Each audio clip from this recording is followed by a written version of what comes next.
JD-180 supports 3 external switch inputs and 2 external switch outputs. As we turn back of JD-180, we can see the first one is actually the ground, and the second is the power supply, and the third is for the power cord,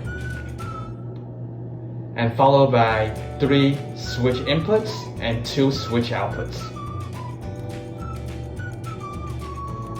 After wiring connection, JD-180 is capable to trigger the buzzer when the user push the button on the JD-180. Meanwhile, the user is capable to cancel the message by using JD-120 disengaging key.